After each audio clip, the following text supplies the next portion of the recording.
네, 이번 주 언론 어때는 좀 특별판으로 구성을 했습니다. 엊그제 국회 과방위에서 주목할 만한 증언이 나왔습니다.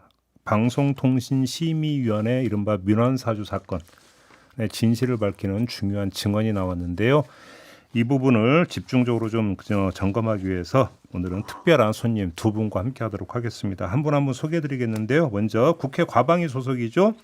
김현 더불어민주당 의원 모셨습니다. 어서 오세요. 안녕하십니까? 네. 그다음에 김준희 언론노조 방송통신심의위원회 지부장 모셨습니다. 어서 오세요. 안녕하세요. 네. 제가 민원사주 사건이라고 표현했는데 맞는 표현이죠? 뭐 민원사주라고도 하고 저희는 청부 청부 민원이라고도 민원, 하고. 뭐 사주나 청부나 아무튼 우리 촌철님들이 다 기억은 하실 것 같은데 그래도 한번 정리를 좀 해주시겠어요? 일단 사건의 개요를 좀 간단히 정리해서 말씀해 주신다면. 처음에는 그 류일임 씨의 쌍둥이 동생이 있는데 이름이 그 류희까지 똑같아요. 그분이랑 그리고 그 방심위에서 정년 퇴직한 분 중에 또 이름이 아주 특이한 분이 있어요. 네. 근데 그 류일임 씨가 방심위원장 오기 전에 그 대표로 있었던 미디어 연대라는 단체 후임 대표를 했었던 사람이에요. 그 쌍둥이 동생이랑 그 이름이 특이한 그 두 분. 예. 이름이 특이하니까 그 사람들이 민원을 넣었다라는 소문이 방심위 직원들 사이에 좀 났었고요. 그리고 오타까지 똑같은 유사 민원이 무더기로 발견이 됐어요. 알고 보니 류일임 씨의 가족과 지인으로 추정되는 40여 명이 100여 건의 민원을 조직적으로 넣었다라는 거고요. 여기서 이제 민원 내용이라는 게 이제 뉴스타파가 보도했던 신앙님, 예, 그렇죠. 신앙님하고 김만배 인터뷰 내용을 인용 보도한 방송사. 인용 보도한 방송사들을 MBC, 징계해 주세요라고 하는 MBC, 민원. 네. KBS 그때 CBS 아니면 KBS, MBC, YTN, JTBC YTN. 4개 방송사의 6개 프로그램에 대해서 과징금 결정을 했었습니다. 그렇죠. 그렇게 이제 근데 이제 주택에 민원을 넣었던 사람들이 바로 그 사람들이었는데 네. 여기서 핵심은 유일임 위원장이 이 사람들이 민원을 넣었다는 것을 알고 심의에 참여를 했느냐 안 했느냐 이게 핵심 문제였던 거고. 그게 이해충돌 방지법 위반 여부의 쟁점이고요. 근데 유일임 위원장은 나는 몰랐다라고 계속 이제 주장을 했던 거고 네. 보고도 못 받았다고 주장을 했던 건데 엊그제 이제 과방위에서 이게 보고가 있었다라는 증언이 나온 거죠, 의원님? 네 그렇습니다. 그 장경식 당시 방심위 국제협력 단장 예. 그 당시에는 종편 보도팀장이었어요. 보고할 당시에는. 종편 보고를 보도팀장. 했다고 얘기를 했는데 저희 이제 가방이 국정감사 기간에 와서는 부인을 했었던 거죠. 그렇죠. 네. 처음에 그렇죠. 위증을 했다가 네. 이제 엊그제 이제 그 위증을 뒤집은 거죠. 진실을 이야기한 것이 되는 건데. 자, 그러면 간단히 이야기를 하면 유일임 위원장은 이러이러한 사람들이 민원을 넣었다는 걸 알고도 자신이 그럼 심의에 회피를 한 게 아니라 참여를 했다. 네. 그럼 일단 이게 이해충돌 방지법에 바로 걸린다 이 얘기가 되는 건가요? 네, 맞습니다. 그래요? 이해충돌 방지법 위반의 스모킹 건이 그저께 확인이 된 거죠. 그러면 혹시 그 장경식 그러니까 당시 팀장으로부터 이 보고를 받고 유일임 위원장이 심의에 참여한 거 말고 혹시 그때 어떤 행태를 벌였는지 좀 구체적으로 좀 이야기 나오는 게 있습니까? 그 2023년의 일이거든요. 그렇죠. 9월 5일에 그 쌍둥이 동생이 민원을 제기한 것을 종편 보도 채널 팀 담당자가 그걸 인지를 하고 보고 자료를 문건을 만들어서 9월 14일에 그 장경식 전 팀장이 보고를 했어요. 지금 그 전에는 이제 보고 자료만 작성했고 자기는 보고하진 않았다라고 진술을 해왔었는데 네. 그저께 이제 진술을 번복을 한 거고 보고하러 갔을 때 류일임 씨가 잘 찾았다라고 칭찬을 했다라고 알려져 있었어요. 그게 잘 찾았다라는 게 무슨 뜻이에요? 자기 동생이 민원 넣은 거 잘 찾았다. 그래서 심의 안건을 올린 것까지 잘했다 혹시 이런 뜻이 되는 건가요? 이게 되게 궁금해하는 대목이에요. 그러니까. 잘 찾았다고 하는 건 찾으면 안 되는 거잖아요, 사실은. 그렇죠. 뭐 아무튼 은폐해야 되는 건데. 그렇지. 그걸 보고 서류를 작성해서 보고를 한 거니까. 그게 되게 이중적인 개념이어서 그때 그 보고를 하고 직후에 그 쌍둥이 동생이 민원을 취하를 합니다. 취하를 해요? 예. 이거는 뭐 그냥 추측건데 아마 동생만 들켰다라고 생각을 해서 그것만 취하시키면은 아무도 모를 거라고 생각하지 않았을까 싶어요. 그것도 있구나. 예. 그리고 이거는 이제 수사를 통해서 밝혀져야 되는 문제인데 예. 동생만 취하를 한 게 아니고 보고 직후에 아까 말씀드렸던 이름이 아주 특이한 분 있잖아요. 예. 예. 아들도 취하지 않았습니까? 아들은 제가 알기로는 아들도 제가 잘 모르겠네요. 그리고 취하지 추석 않은- 연휴에 집 가족들이 모여가지고 이런 대화를 원래 관심이 많아서 민원이 들어갔다 네네네. 이제 이렇게 얘기를 한 바 있고요. 아들 취하 여부는 제가 아무튼 그러면 그 이름이 특이한 지인 그분도 취하를 취하고. 했어요. 바로. 취하를 했어요? 예. 그럼 보고 들어간 다음에 예. 그러니까 이게 지금 직원들이 알았으니까 너희들은 빠져라라고 혹시 그러면 근데 대화가 오갔을 가능성이 있겠네요. YTN 직원도 YTN은 사실- 제가 잘 모르겠습니다. 그래요? 네 그렇게 저희는 알고 알겠습니다. 있어요. 아무튼 그래서 그 장경식 팀장이 국회 와서 보고 안 했다고 위증을 했고 그걸 보고 그 유일임 위원장이 고맙다 챙겨줄게 이렇게 얘기했다라는 거잖아요. 보고하지 않았다고 이제 국회에서 진술하고 나니까 그러니까. 고맙다 챙겨주겠다 얘기한 건 맞고 근데 그러면 대가를 약속한 거라고 보여지는 거죠. 그럼 실제로 뭘 챙겨줬습니까? 딱히 챙겨준 것도 없는 것 같아요. 이분요. 네. 이분은 사실은 지금 그러니까 그 저희가 2025년 예산 편성하는 과정에서 국회에서 유일임 위원장이 총리급의 지금 임금을 받고 있거든요. 네, 그래서 그 부분을 23%를 삭감하라라고 했는데 삭감을 안 했죠. 안 하고 외려 그 직원들이 근무하고 있는 사무실을 계약을 취소하려고 했던 그런 움직임이 있어서 그때 당시에 보직을 맡고 있었던 팀장급 인사들이 보직 사퇴를 하고 네네네, 그 중에 이제 한 분인 거죠. 네. 당시에 외려. 네. 방심위 간부 보직이 총 40명인데 보직자가 예. 그 중에 33명, 예. 82.5%가 보직 사퇴를 했었고요. 예. 뭐 장경식 단장도 보직 사퇴를 했습니다. 그때. 그럼 뭐 챙겨준 것도 없는 거네요. 뭐 딱히 챙겨준 건 없는 것 같아요. 챙김 받은 사람은 다른 분들이 챙김을 받았죠. 오히려? 예. 비서실장이 이제 승진한 게 있고. 예.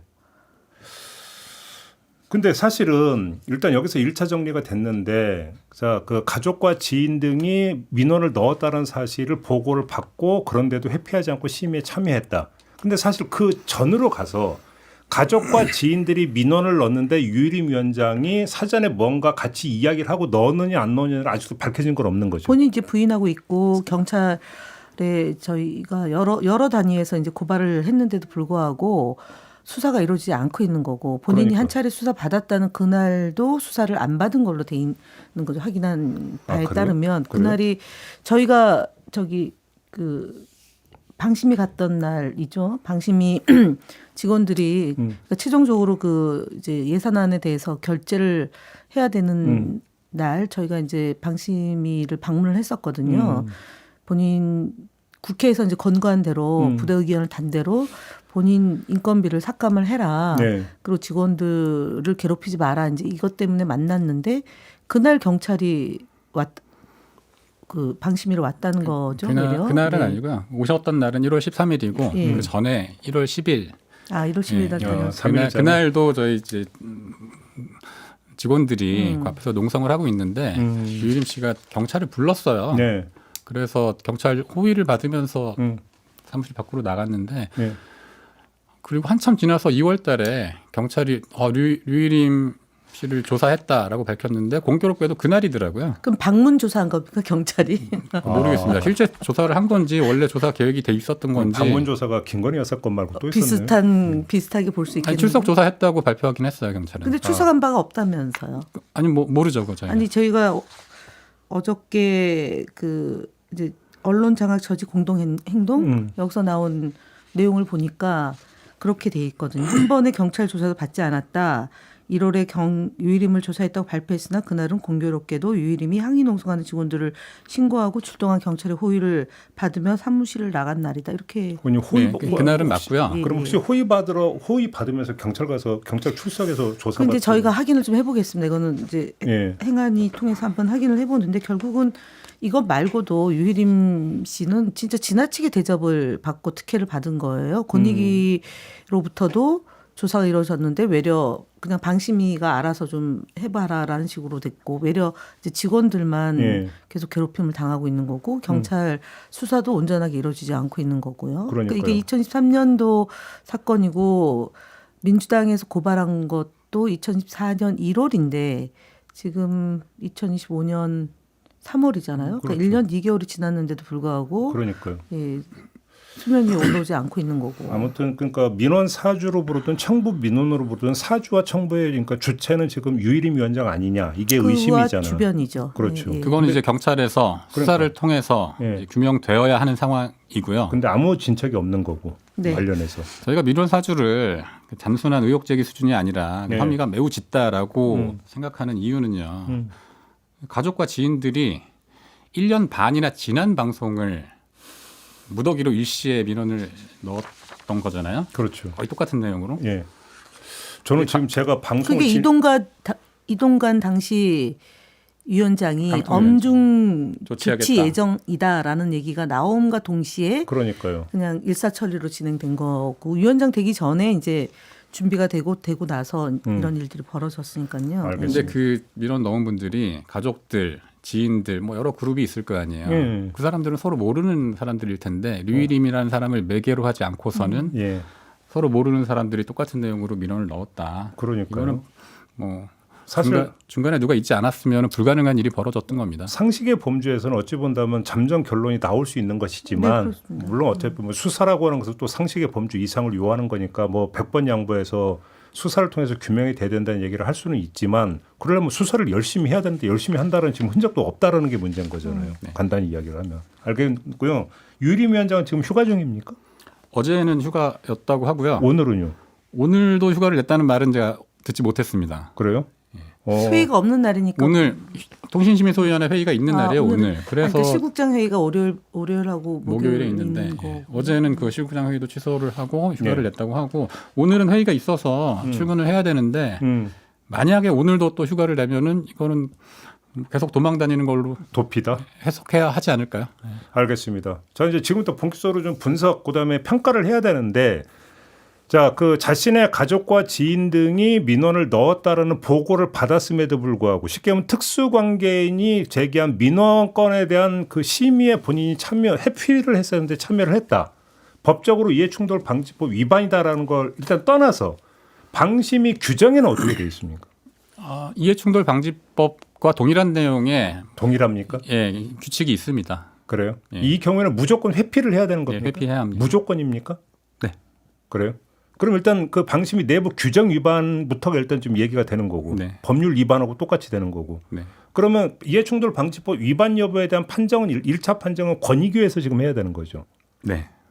권익위는 근데 나몰라라 하고 있는 겁니까? 어떻게 되는 겁니까? 나몰라라 했죠. 권익위는 입증할 수가 없어서 그냥 돌려보냈죠 방심위로. 근데 이미 그럼 증언이 나왔으면 그러니까 증언이 나온 거는 지난 이제 엊그제니까. 엊그제니까 이제 요걸 가지고 권익위가 다시 바로 이제 그 질문이죠. 해야 된다는 거고요. 그러니까 증언이 나왔으니까 이제 권익위는 판단을 내려도 되잖아요. 그러면. 즉각적인 재조사가 불가피해졌다 이렇게 생각합니다. 그래요. 그래서 만약에 권익위에서 이건 이해충돌 방지법 위반 행위에 해당이 된다라는 판단이 내려지면 유일임 위원장의 어떤 그 지위나 그 위원장직 유지 문제가 혹시 제기가 될 수 있습니까? 어떻게 되는 겁니까?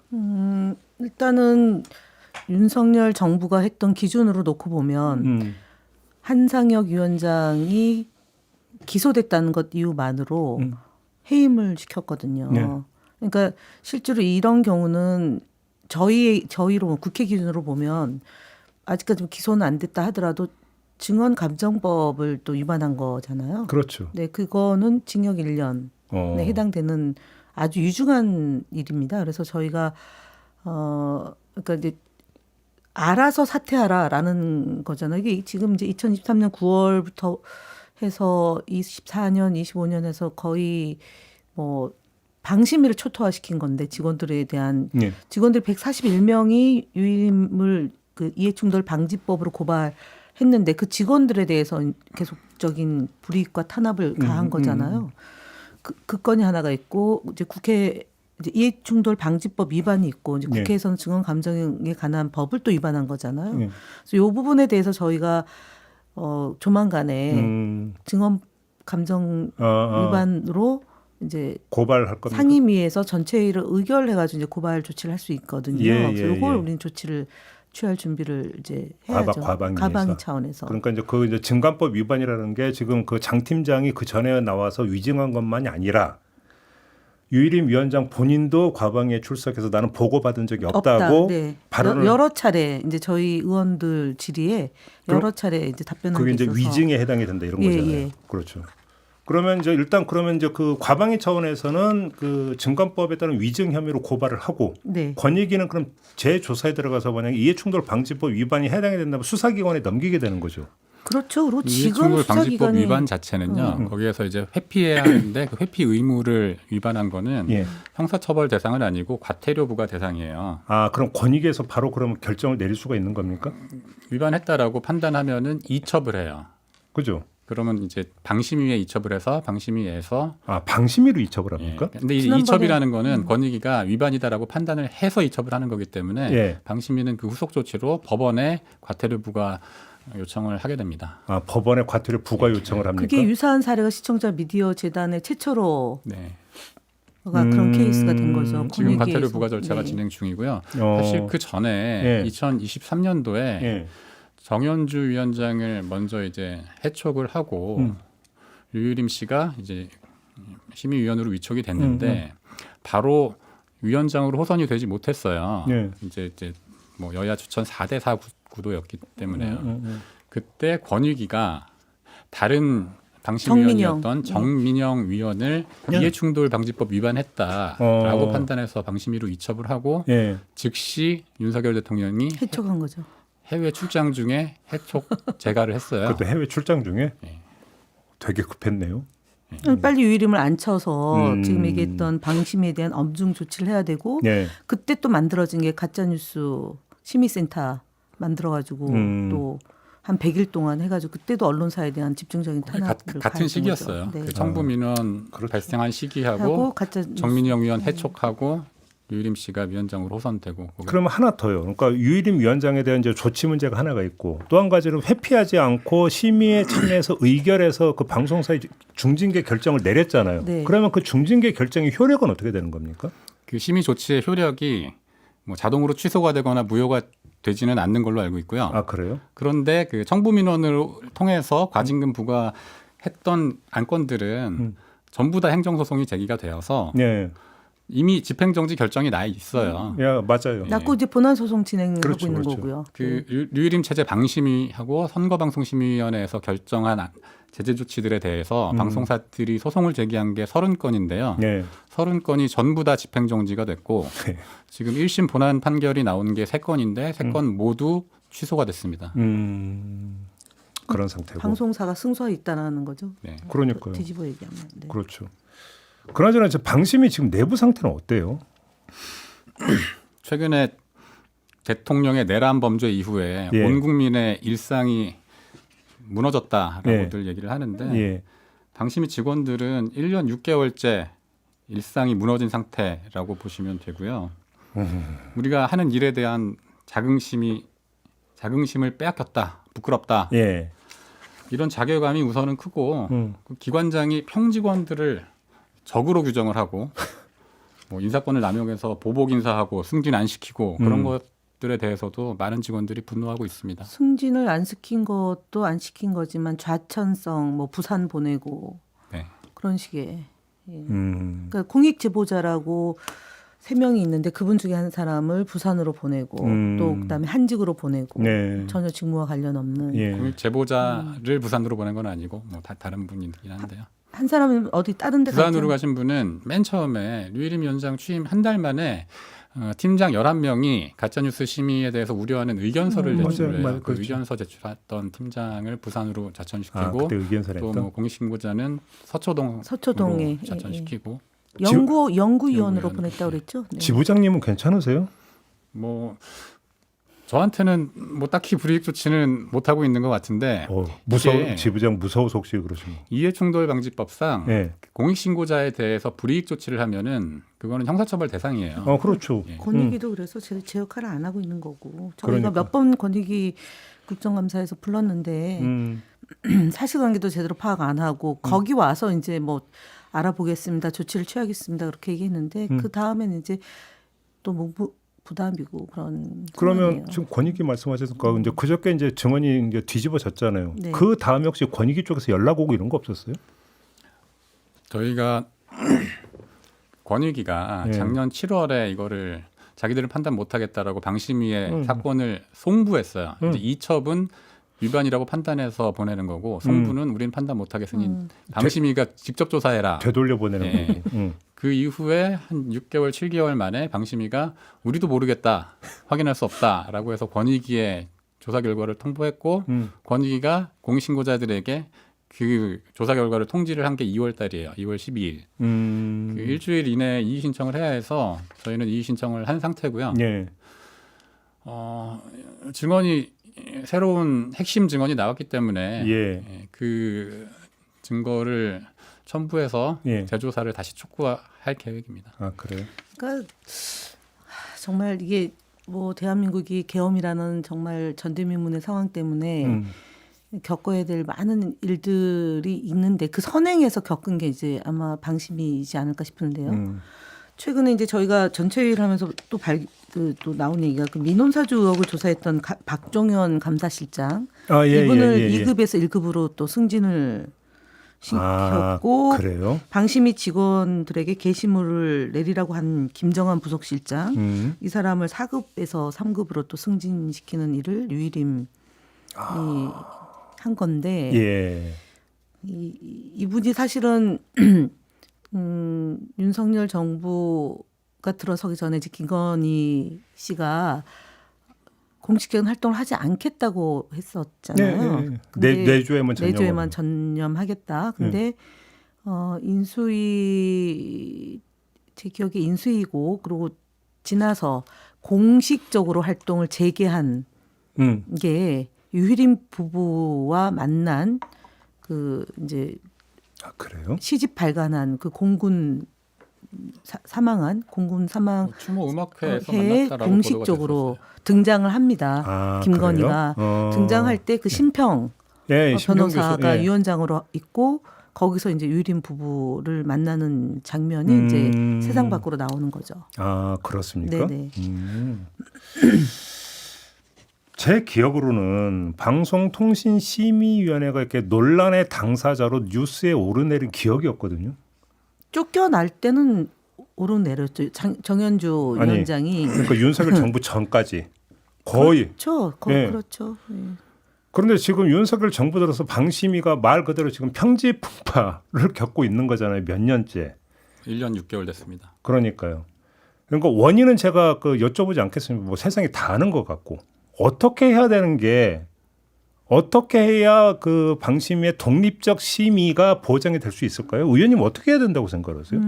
저희가 그래서 이제 지금 사실은 방통위 설치법 안에 이제 방심위가 들어가 있거든요. 예. 근데 위원장의 그 법을 보다 보니까 위원장이 어떤 권한을 행사하는지가 특정돼 있지 않아서 저희가 이제 방통위 설치법 개정안을 지금 상정하고 있는데, 그러니까 위원장의 권한, 그다음에 예. 위원장하고 상임위원 두 사람에 대해서는 조금 지위를 좀 책임 있는 지위를 주고 지금 그것을 지위가 어떻게 됐어요? 법적 지위가 위원장. 그냥 상임위원, 그러니까 심의위원이고 위원장을 대통령이 위촉한다라고만 지정이 위촉. 임명이 아니라 위촉. 위촉입니다. 그러니까 무슨 뭐 독립기구이기 때문에 탄핵 대상이 되고 이런 게 아니죠. 안 돼 있습니다. 그래서 국가직으로 좀 사실은 해놓고 3명 정도를 그러니까 상근직인 이 3명에 대해서는 국가직으로 좀 전환시키고요. 예. 그리고 탄핵 대상이 될 수 있도록 저희가 조치를 좀 마련하는 게 필요하겠다. 예. 임기 보장하되 예. 국회에서의 견제 기능이 좀 있어야 되는 거고요. 예. 사실은 방통위와 방심위 관계는 독립기구이기 때문에 예. 심의 의결 사항에 대한 제재 상황을 방통위가 심의 의결하도록 돼 있어요 지금. 그러니까 예. 방통위 설치법상으로는. 그런데 지금까지는 방심위의 결정 상황에 대해서 가급적 존중하자. 거의 절대적 존중이죠. 예. 그렇게 해서 심의 내용에 대해서 서면으로 의결하고 있어요. 아. 예. 예. 예. 관례적으로. 예.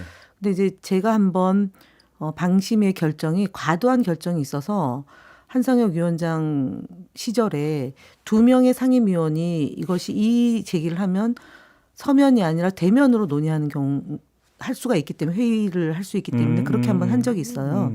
그게 당시에 TBS에 대한 제재에 대한 예, 내용이었거든요. 근데 뭐 의결 종족수가 워낙에 이제 저희가 당시 이제 야당이 되고 난 뒤라서 결론이야 같았지만 사실은 논의를 할 수 있는 구조인데 지금 윤석열 정부에서는 아까 얘기했던 30건에 대해서 다 그냥 방심의 결정대로 한 거예요. 예. 결국은 그래서 그것 때문에 방통위가 변호사비를 많이 지출을 했어요. 뭐 유류비도 쓰고 막 여러 거 땡겨 쓰고 막 이렇게 해가지고 지금 예산값도 남아 있고 그런데 그래서 저희는 방통위와 방심위의 관계에서 견제 기능을 좀 강화시키는 것도 이제 법 개정 사항이고 아까 말씀드렸던 것처럼 방심위원장에 대해서 탄핵의 대상이 될 수 있도록 제도 개선을 좀 하자. 요 방안에 대해서 방심위 직원들은 어떻게 받아들이고 있습니까? 국회에서 방심위를 견제할 수 있는 수단은 필요하다. 예. 거기에는 저는 동의를 합니다. 예. 뭐 제가 전부 대표를 해서 말씀드릴 수는 없는 거고 제 생각을 말씀을 드리면 예. 예. 지금까지 대통령이 위촉한 3명 예. 그리고 관례적으로 국회에서 여당 쪽에서 이제 추천된 3명 그래서 6대3 구조로 좀 정치 심의를 한다는 비판을 많이 받아왔는데요. 그 대통령 권력으로부터 제대로 독립될 필요가 있고 또 그러기 위해서 국회에서 이제 탄핵을 한다라는 거는 국회가 마음대로 그것을 뭐 이렇게 해촉을 할 수 있는 건 아니잖아요. 탄핵 탄핵이라는 사유가 게. 있어야 되겠죠. 탄핵 소추를 하면 헌법재판소에서 판단을 하는 최종적으로 거니까요. 판단하니까. 그렇죠. 그 정도의 견제는 저는 필요하다라고 생각을 하고요. 예.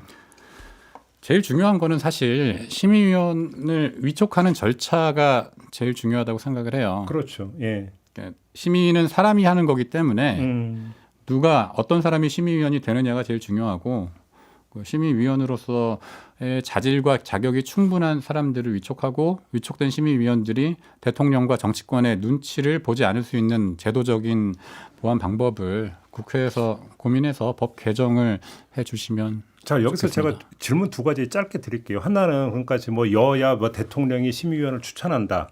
이런 어떤 그 추천 권한이 이렇게 되어 있다 보니까 심의 과정이 어떤 정파의 대리점 비슷하게 진행이 되는 측면도 있을 수 있잖아요. 네, 네. 이걸 좀 바꿀 여지는 없습니까? 그러니까 앞서 말씀하셨던 것처럼 유희림 방심위원장이 오기 전에 방심위가 이렇게 전 국민들의 관심사가 된 적은 없거든요. 그러니까 결국 사람의 문제이고 대통령이 국정 운영을 잘 해서 국민들로부터 지지를 받거나 또는 잘못했을 경우 시인하고 넘어가면 되는데 유독히 윤석열 정부는 탄압을 통해서 또는 장악을 통해서 일을 처리하다 보니까 이런 문제가 발생했다고 보고 2번째. 네.